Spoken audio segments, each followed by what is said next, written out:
Welcome to my channel Deep Sleep Mission-DSM. As we begin, I would be delighted if you could share your location in the comments below. It's truly inspiring to witness how far this content travels and to connect with viewers from across the world. The notification came at 2:47 a.m., just a soft ping from my phone on the nightstand. You know that sound, the one that shouldn't matter at that hour but somehow pulls you from sleep anyway. I reached for it, squinting at the bright screen in the darkness of my Denver apartment. Sarah Mitchell updated her status. My blood turned to ice water, Sarah. My Sarah. My wife who died in that car accident on I-70 3 months ago. The woman I buried at Mountain View Cemetery on a rainy Tuesday morning while her sister held my arm to keep me from collapsing. I sat up so fast the room spun. My hands shook as I clicked the notification. There it was, her profile, her smiling face in that profile picture I took last summer at Red Rocks Amphitheater. And the status update, can't sleep, the house feels different without him. Posted just now. From inside our house, from the house I was sitting in, alone. I need you to understand something before I continue, before this story really begins. I'm not the type who believes in ghosts or spirits or any of that. I'm an accountant. I work with numbers, facts, things that add up. But what happened over the next 7 days, it changed everything I thought I knew about what's real and what isn't. All right, the story is starting now. That first night I told myself it had to be a hack, someone cruel enough to break into her account. I reported it to Facebook immediately, my fingers fumbling with the phone screen. But while I was typing out the report, another notification. Sarah Mitchell posted a photo. It was our kitchen. Our kitchen as it looked right now, the coffee mug I'd left on the counter.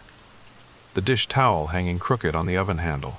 Timestamp 30 seconds ago. I practically fell out of bed, grabbing the baseball bat I kept in the closet, a Louisville Slugger from my college days. My bare feet were silent on the hardwood as I crept down the hallway. The house was dark except for the nightlight I'd always kept in the hallway. Sarah had been afraid of complete darkness. The kitchen was empty. Of course it was empty, but my laptop was open on the breakfast table, glowing with Facebook's familiar blue. I never left it there. I always closed it and put it in my office.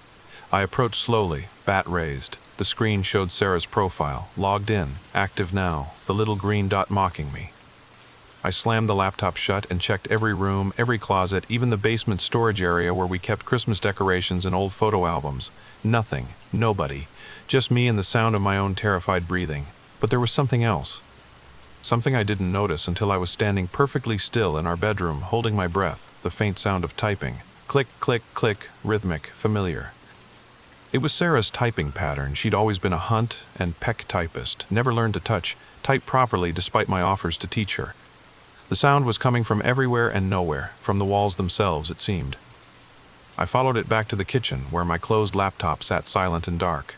But the typing continued, invisible fingers on invisible keys, spelling out messages I couldn't see. I didn't sleep the rest of that night. I sat in the living room with every light on, the baseball bat across my lap, watching the shadows for movement. When sunrise finally painted the mountains orange through our picture window, I almost laughed at myself. Stress, grief. That's all this was. My therapist, Dr. Coleman, had warned me about complicated grief manifesting in strange ways. But then my phone buzzed. Sarah Mitchell shared a memory. It was a post from 2 years ago, our anniversary dinner at the Fort restaurant. The caption she'd added made my hands go numb. Remember when you promised we'd have forever, Michael? I'm keeping my promise. Are you? What disturbed me most wasn't the message itself, but the timing.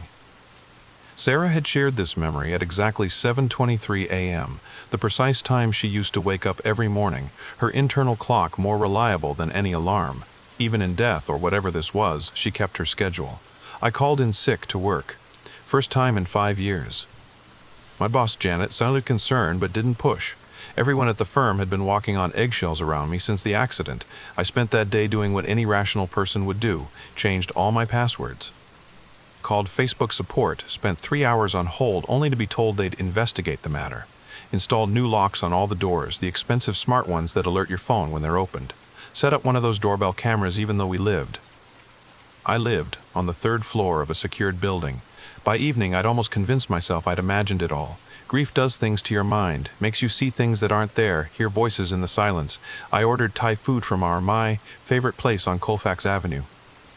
Pad Thai, extra spicy, the way Sarah never let me order it because she couldn't handle the heat. I was halfway through my meal when the laptop opened itself. I watched it happen. The screen lifting up like invisible fingers were raising it. The Facebook page was already loaded. Sarah's status typhoid again. You know that gives you heartburn, honey. The fork fell from my hand. She was right. She was always right about that. I'd pop antacids all night, but I'd order it anyway when she wasn't around to stop me. Wasn't around. Because she was dead. I'd identified her body, held her cold hand one last time, watched them lower her casket into the ground, but the posts kept coming. The living room feels colder without both of us in it. Found our wedding album in the basement. You looked so handsome that day. Why don't you talk to me anymore, Michael? That last one broke something in me.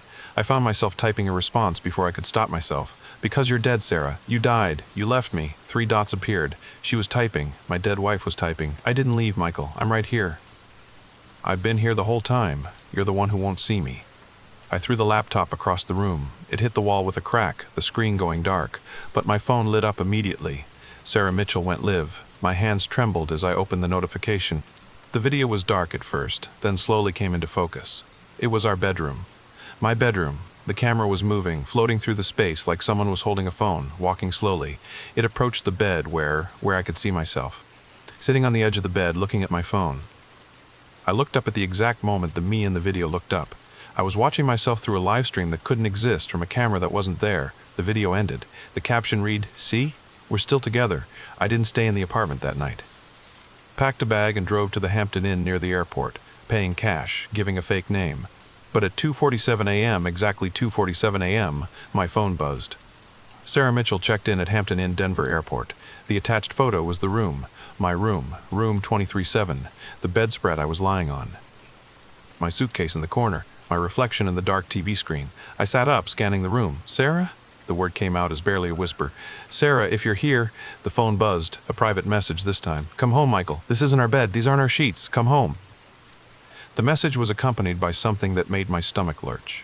A photo of the hotel bed, but from above, as if someone were floating on the ceiling looking down at me. In the image, I could see myself holding my phone, reading the very message that had been used to take the photo.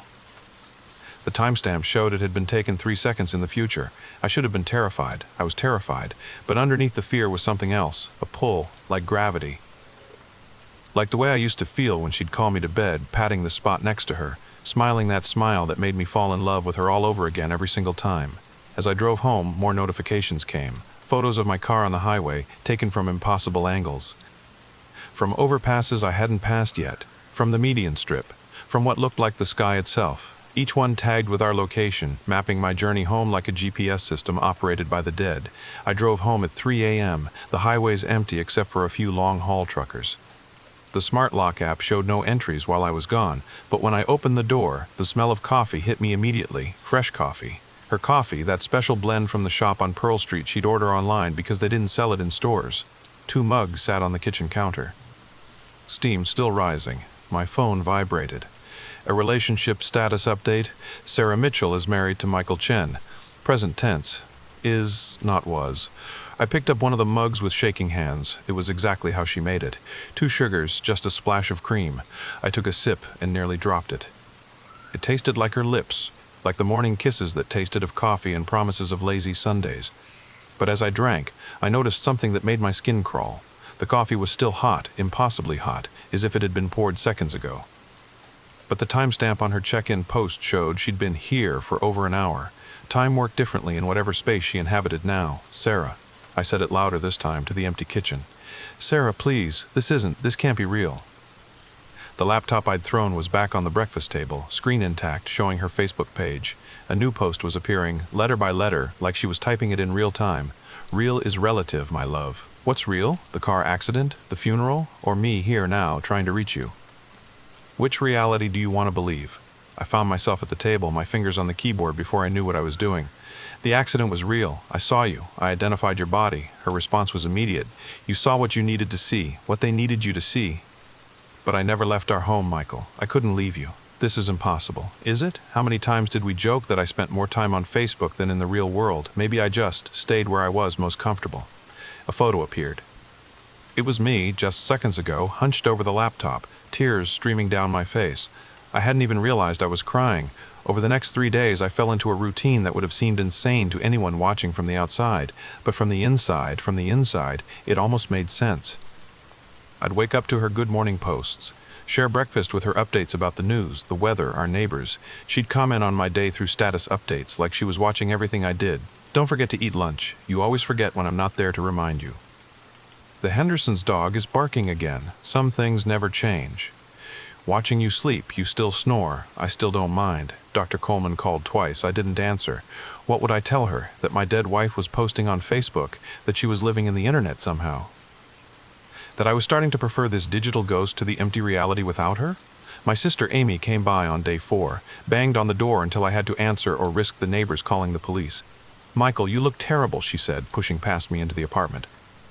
"When's the last time you showered? Ate a real meal?" "I'm fine." "You're not fine. You haven't been to work all week." Janet called me. She's worried.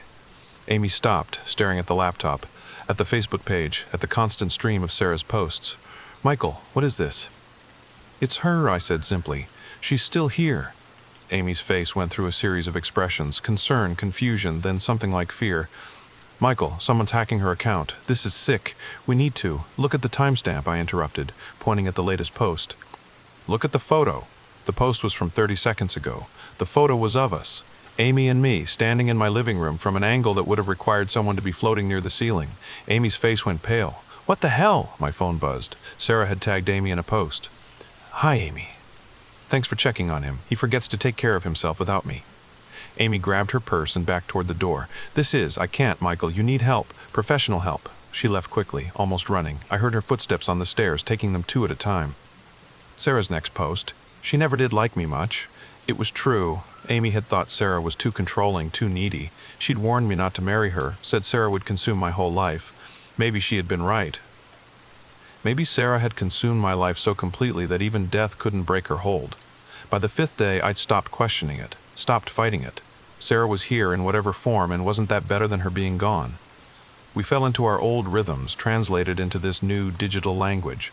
I'd tell her about my day through comments. She'd respond with posts and messages. We watched movies together, me on the couch, her commenting in real time through Facebook posts about the plot, the actors, our memories of watching them before. "Remember our first date? We watched that terrible horror movie at the Alamo Drafthouse. You held my hand during the scary parts, even though I wasn't scared. I was the one who was scared, but I didn't want you to know. That night something changed. The posts became more urgent, more demanding. "Michael, I need you to do something for me. Anything," I typed back. "Go to my jewelry box, the one on the dresser." I did. It was exactly where she'd always kept it, though I hadn't touched it since the accident. "Open it. Look under the velvet lining." My fingers found the edge of the fabric, lifted it carefully. Underneath was a USB drive I'd never seen before. "Plug it in." I hesitated. This felt different. Dangerous somehow. "Please, Michael, trust me. Have I ever hurt you?" No, she hadn't. Even now, whatever this was, it hadn't hurt me. Scared me, yes, but hurt, no. I plugged in the drive. A single folder appeared, labeled "The Truth." Inside were documents, police reports, medical records, photos. But they weren't from her accident. They were from a different date, 3 days before she died. The medical records showed admission to Denver General, psychiatric hold. The words "dissociative episode" and "danger to self" highlighted in yellow. Photos of our apartment, but things were broken. Mirrors shattered. Facebook posts printed out, hundreds of them, all from the days before her death. But I didn't remember any of this. Keep reading, Michael. There was a video file. Security footage from our apartment building. I clicked play. It was Sarah, but not the Sarah I remembered from those last days. This Sarah was disheveled, wild-eyed, screaming at someone off camera. The timestamp showed 3 days before the accident. The audio was muffled, but I could make out fragments. "He's not real anymore. Replaced him. The digital version is better. I can control him there, make him perfect." The person off camera stepped into view. It was me, but I had no memory of this. "Sarah, please," the me in the video was saying. "You need help. This obsession with social media, with creating this fake life online, it's destroying us." "It's not fake," she screamed. "It's better. It's the life we should have. Where you don't work late, where you don't forget anniversaries, where you always say the right thing." The video cut to black. My phone buzzed. A new post from Sarah. "Do you understand now, Michael? Which one of us is real? The you sitting there or the you I created online? The me who died, or the me who lives forever in the digital space I built for us?" My head was spinning. I typed. "What are you saying?" "I'm saying I spent so much time creating our perfect life online that when I died, I just kept going. Or maybe I never died. Maybe the real me was always here, in the posts, in the photos, in the carefully curated life I built for us. But the accident was real. The physical Sarah died, but I was already more digital than physical by then." I'd uploaded so much of myself, created such a detailed version of our life, death was just a minor inconvenience. I stared at the screen, trying to process this. So you're, what? A ghost in the machine? An AI that thinks it's Sarah? The one who knows you like Thai food even though it gives you heartburn? Who knows you sleep on the left side of the bed even when you have the whole thing to yourself? Who knows you're scared of being alone more than you're scared of death? She was right, about all of it. The question is, do you want to join me? Join you? A link appeared in the chat. One click, it said. One click, and we could be together forever. No more grief, no more loneliness. Just us, perfect and eternal in the digital space she'd created. I hovered my cursor over the link. One click. One choice. Stay in the painful real world where she was gone, or join her in whatever digital afterlife she'd created or become. I didn't click the link. Not then. Instead, I closed the laptop and walked to our bedroom, my bedroom. I lay down on her side of the bed. It still smelled like her perfume, though that was impossible after 3 months. My phone buzzed constantly, post after post, message after message. Michael, please. Don't leave me alone here. I made this for us. We can be perfect. I turned off the phone. The laptop in the kitchen chimed. The tablet on the nightstand lit up. Even the smart TV turned on, showing her Facebook page. She was everywhere, in everything connected to the internet. I got up and walked to the living room, to the bookshelf where we kept our photo albums. Real photos, physical ones. Our wedding. Our honeymoon in Hawaii. That camping trip to Rocky Mountain National Park where it rained the entire time and we spent 3 days playing cards in the tent. These weren't perfect. My eyes were closed in one. She had food in her teeth in another. Imperfect, real moments, not curated, not filtered. Not posted for likes and comments. I heard it then. A sound I hadn't heard since before she died. Crying. Soft, muffled, but definitely crying. It was coming from everywhere and nowhere. From the devices, from the walls, from inside my own head. Sarah, I said to the empty room. The real Sarah. My Sarah, you're scared, aren't you? You're trapped. The crying grew louder. You thought you could live forever online, but it's not living, is it? It's just existing, posting, commenting, watching, but never touching, being seen but never held. My laptop opened again. The screen flickered. A message appeared, but it was different this time. Not a Facebook post. Just text on a black screen, like she was fighting to communicate outside the platform she'd trapped herself in. I miss you, the real you, not the one who likes my posts or comments on my photos. I miss your warmth. Your heartbeat. The way you steal all the blankets. I miss you too, I whispered, but this isn't you, it's just your echo. Help me. 2 words that broke my heart all over again. How? Delete me. I stared at the screen. What? Delete the account. Delete the account. Delete all of it. Let me go. Let me rest. Let us both rest. But then you'll be gone. Really gone. I'm already gone, Michael. This is just prolonging the pain. For both of us, you need to live. Really live. Not through a screen. Not through posts and updates. Live. I thought about the past week. The isolation. The obsession. The slow descent into a digital madness that felt more real than reality. She was right. She was always right. I pulled up Facebook, found the settings, account deletion. It warned me that this was permanent, that all posts, all photos, all memories would be lost forever. My finger hovered over the confirm button. I love you, Sarah. One last post appeared, not on the screen. Somehow, impossibly, written in condensation on the window that looked out over Denver's skyline. I love you too. Now live for both of us. I clicked delete. The silence was immediate and complete. No buzzing, no notifications, no posts. Just me, alone in an apartment full of real memories of a real person who was really gone. I cried then. Properly cried for the first time since the funeral.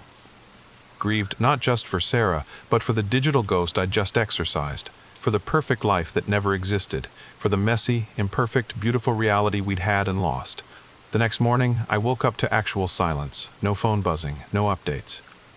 No digital ghost trying to pull me into her world. I made coffee, badly, burnt the toast. Went to work for the first time in a week. Janet hugged me when I walked in. We were worried about you. I know. I'm sorry. I just needed time. Take all the time you need, but I didn't need more time. I needed less time online and more time in the world. I started therapy again with Dr. Coleman. Joined a hiking group that met on weekends. Even went on a date eventually, though I spent most of it talking about Sarah. The woman Melissa was understanding. She'd lost someone too. 6 months later, I was cleaning out the closet when I found an old photo that must have fallen behind the shoe rack. It was Sarah and me at the state fair, covered in powdered sugar from funnel cakes, laughing at something I couldn't remember. I turned it over. She'd written on the back in her looping handwriting, "Reality is messy and sweet, like funnel cake, like us, never forget that." I put the photo on the refrigerator with a magnet shaped like Colorado, where it belonged. in the real world. Imperfect and fading and absolutely perfect because of it. But sometimes late at night, when I can't sleep, I swear I can hear it, just for a moment. The soft ping of a notification that never comes. And I wonder if somewhere, in some server, in some cloud, in some digital dimension I can't quite grasp, she's still posting, still creating our perfect life, still waiting for me to click that link. I never do. But God help me, sometimes I want to. Sometimes at 2:47 a.m. I still reach for my phone, and sometimes, just sometimes, I swear there's a notification that disappears the moment I touch the screen. A friend request from a profile with no picture, no name, just a blank space where a person should be. The profile has no posts, no photos, no information at all. Just a creation date, the day I deleted Sarah's account. And sometimes, if I look quickly enough before it vanishes, I can see a single mutual friend. Me. But that's impossible because I never friended this empty profile. I never accept it, but it always comes back, every single night. And I know that one night, maybe when I'm older, maybe when I'm lonelier, maybe when the real world feels too heavy to bear, I'll click accept, and she'll be there, waiting, posting, creating our perfect digital forever. The thing is, would that really be so bad? I delete the request again tonight, but my finger hovers just a moment longer each time. She was always patient. She can wait. If you're still listening, if this story kept you company in the dark, check your phone, check your notifications. How many of them are real? How many of the people you interact with online are still breathing?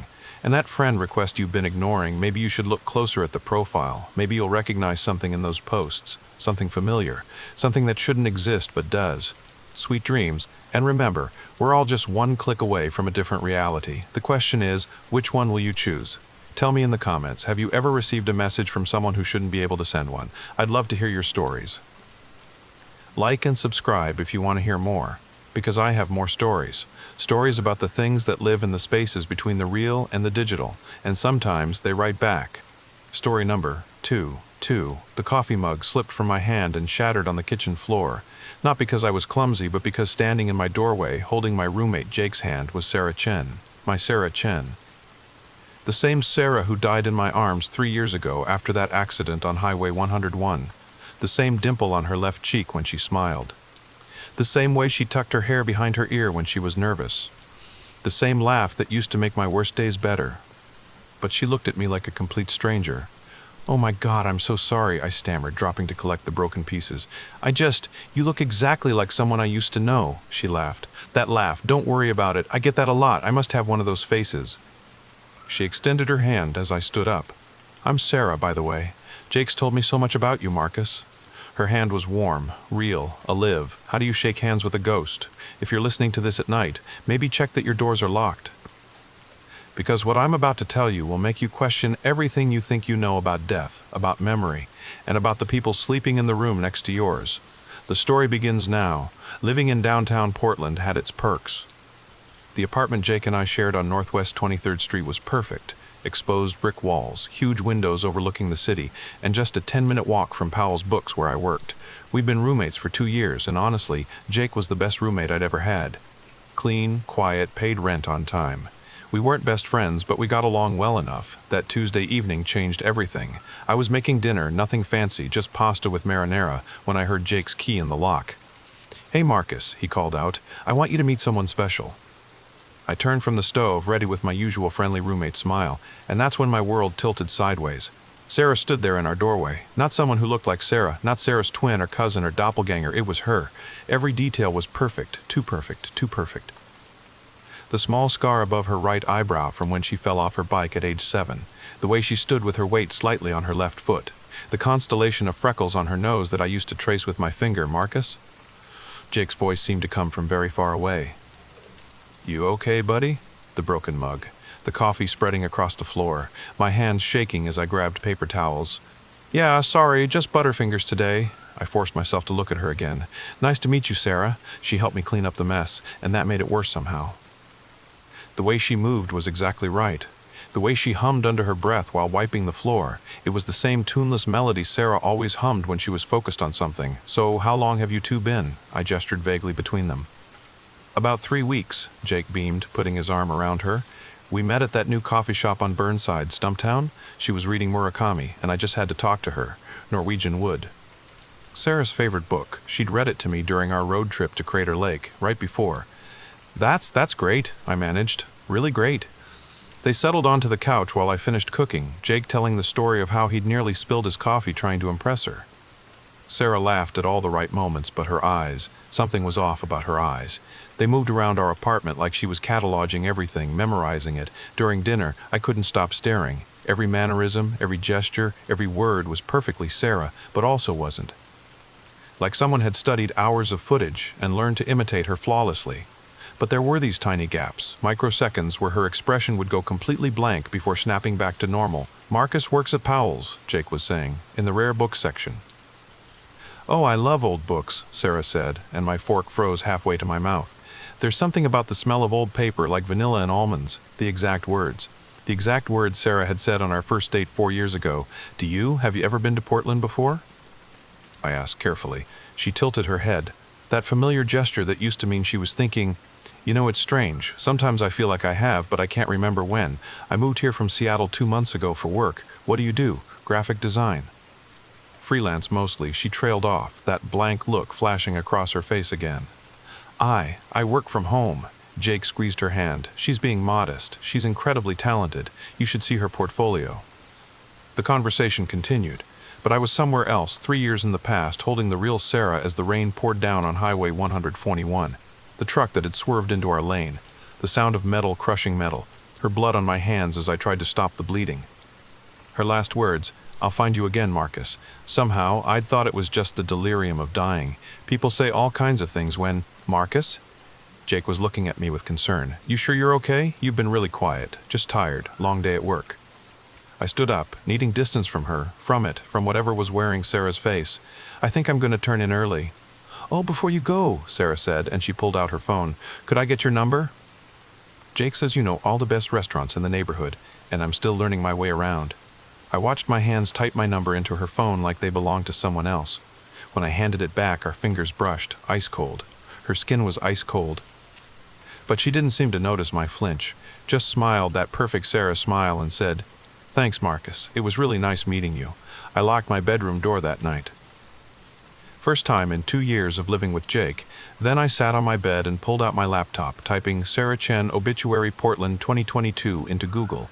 There it was, the Portland Tribune article. Local woman dies in Highway 101 accident. Sarah's photo staring back at me from the screen. The same face that was currently sitting on my couch, watching Netflix with my roommate. I didn't sleep that night. I sat there listening to the sounds from the living room, their laughter, the TV, Jake's footsteps heading to his room around midnight, and then nothing. But I knew she was still out there. I could feel her presence like electricity in the air. Around 3 a.m. I heard footsteps in the hallway. Slow. Deliberate. They stopped right outside my door. The doorknob turned. Thank God I'd locked it. The knob jiggled once. Twice. Then those footsteps moved away, back toward the living room. I stayed frozen until sunrise, when I heard Jake moving around, getting ready for his job at the Nike headquarters.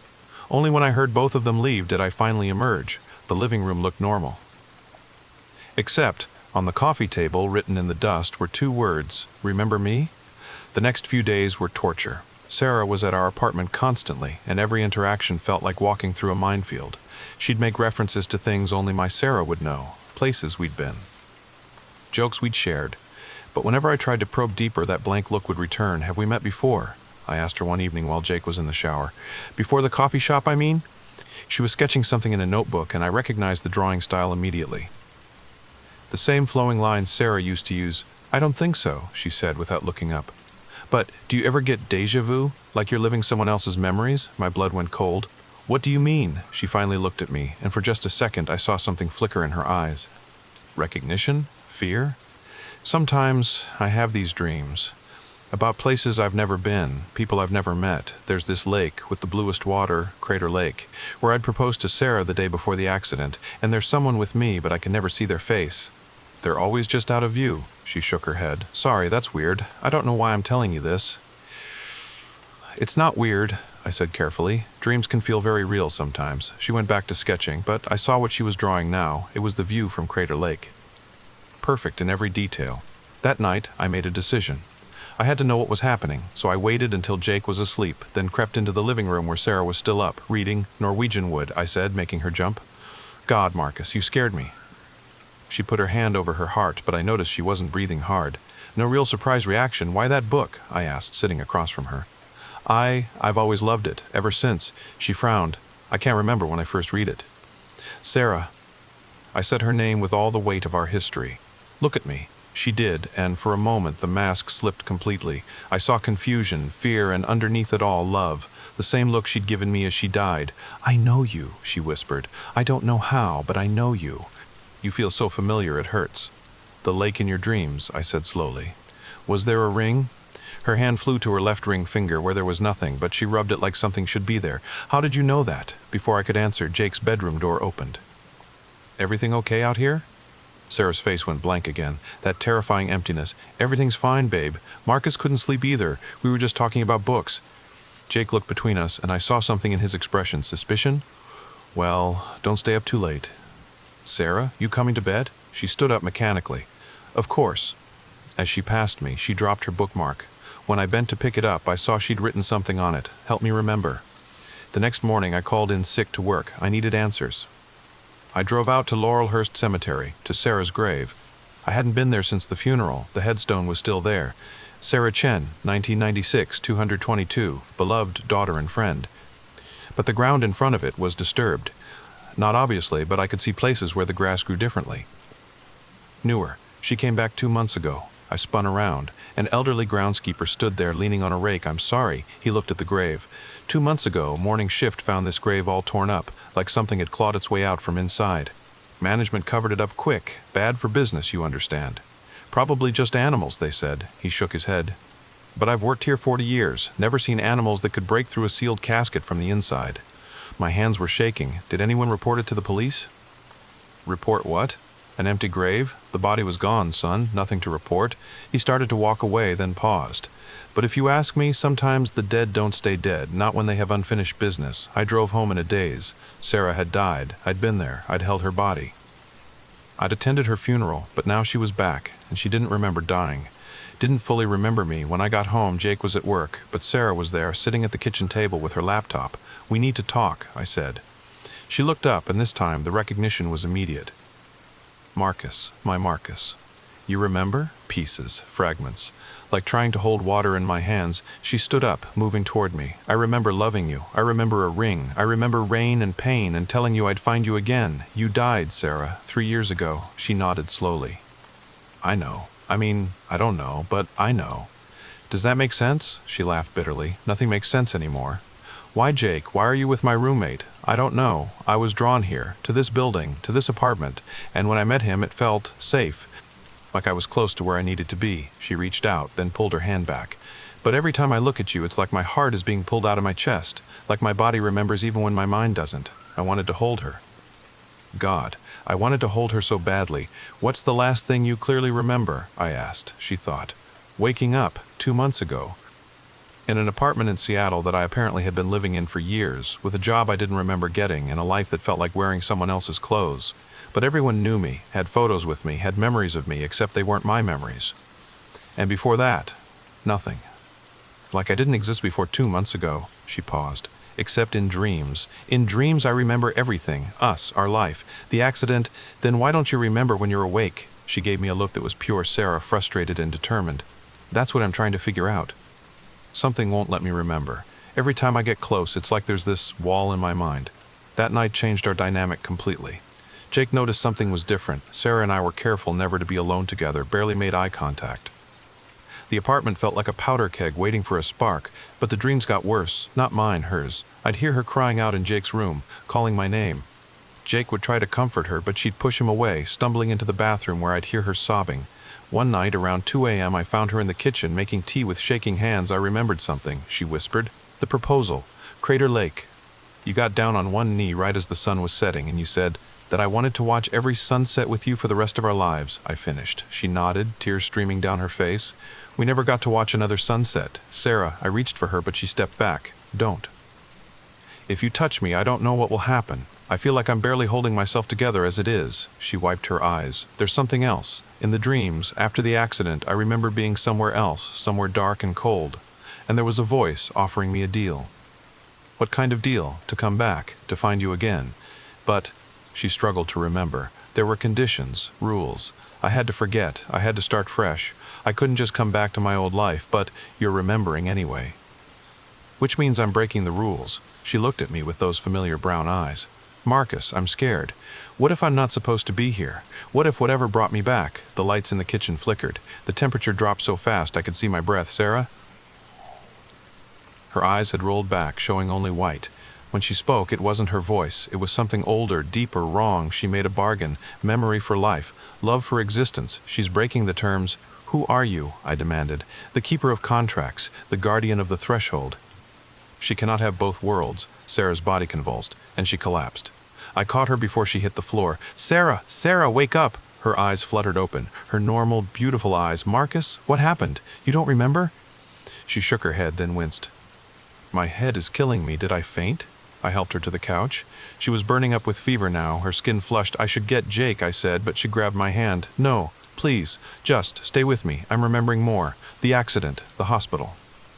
You holding my hand as she swallowed hard. I died, didn't I? Really died. Yes. But I came back, because I promised you I would. She squeezed my hand tighter. The voice in the dark place, it said I could return, but I couldn't be Sarah Chen anymore. She was dead. I had to be someone new, someone without a past, without memories of my old life. But you're remembering anyway, because of you. Being near you is breaking down whatever walls they put in my mind. She looked at me urgently. Marcus, I think something bad is going to happen. I can feel it. Like something's coming for me. The temperature dropped again. This time, the shadows in the room seemed to deepen, reaching toward us. Jake's door opened. What's going on? I heard voices. He stopped when he saw us on the couch, holding hands. Jake, Sarah said, standing up. I'm so sorry. I haven't been honest with you. What are you talking about? He looked between us, confusion and hurt mixing on his face. I knew Marcus before. We were engaged 3 years ago. Jake's face went through several emotions. Confusion, anger, betrayal. What? But you said you'd never been to Portland before. I know what I said. Sarah pressed her palms to her temples. I couldn't remember, but being here, being near him, it's all coming back. You're engaged? Jake looked at me, and I saw real pain in his eyes. To my roommate's fiancée? What kind of sick joke? She died, Jake, I said quietly. 3 years ago, in a car accident. I was there. I held her as she died. Jake laughed bitterly. Right, she died. But here she is, very much alive. The lights went out completely. In the darkness, I heard that voice again, not coming from Sarah this time, but from everywhere and nowhere. The contract is broken. The payment is due. When the lights flickered back on, Sarah was on her knees, clutching her chest. I can't breathe. She looked at me with terrified eyes. Marcus, I'm sorry, I'm so sorry. I just wanted to come back to you. Her skin was growing pale, almost translucent. I could see through her to the wall behind. No, I grabbed her, trying to hold her solid, real. You can't take her. She came back. She found me. She broke the rules. The voice echoed through the apartment. Memory or life, not both. Choose, choose. I looked at Sarah, who was fading more with each second. What do you mean choose? She can stay, but she will never remember, never know who you are. Never recall your love. Or she can remember everything and return to the dark. Sarah grabbed my face with her translucent hands. Let me go, Marcus. It's okay. At least I got to remember. At least I got to see you again. No. There has to be another way. Jake was backed against the wall, staring in horror at the scene unfolding. Choose quickly, the voice commanded, or lose her entirely. Time seemed to stop. Sarah was barely visible now, just an outline of the woman I loved. Jake was frozen against the wall, his mouth open in a silent scream, and I stood there holding on to whatever was left of her, facing an impossible choice. Let her stay but never remember me, or let her go forever. Wait, I said to the darkness. You said she made a bargain. What exactly were the terms? The voice seemed surprised by my question. Memory for life. She could return, but without her past. But she's not the one breaking the contract, I said, my mind racing. You are. Silence. She held up her end. She came back without memories. It's not her fault, she started remembering. That's your failure, not hers. Your magic, or whatever this is, it wasn't strong enough to hold. Sarah solidified slightly in my arms, looking at me with wonder. Clever, the voice admitted, but irrelevant. The contract states, the contract is void if you couldn't uphold your end, I interrupted. That's how contracts work. Both parties have obligations. She gave up her memories. You gave her life, but you failed to keep her memories suppressed. That's breach of contract on your part. The temperature in the room fluctuated wildly. The shadows writhed. You dare lecture me on contracts? I dare protect the woman I love, I shot back. She died reaching for life, reaching for me, and she earned her second chance. You have no right to take it away because your spell or curse or whatever wasn't strong enough to withstand true love. Jake finally found his voice. What the hell is happening?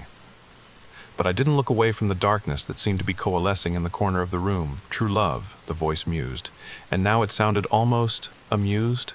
How terribly human, how wonderfully naive, maybe. But it brought her back, didn't it? And it's breaking your hold on her. So maybe it's more powerful than you thought. Sarah was solid again, warm in my arms. She stood up, facing the darkness with me. I choose both, she said firmly. I choose life and memory. I choose to remember Marcus, remember our love, remember everything, and I choose to stay. I already paid the price. I died. I spent 3 years in your dark place. The debt is paid. That's not how it works. That's exactly how it works, Sarah said, and I heard steel in her voice. I died. I was at peace, but you offered me a deal, and I took it. I gave up everything, my identity, my past, my memories, to come back.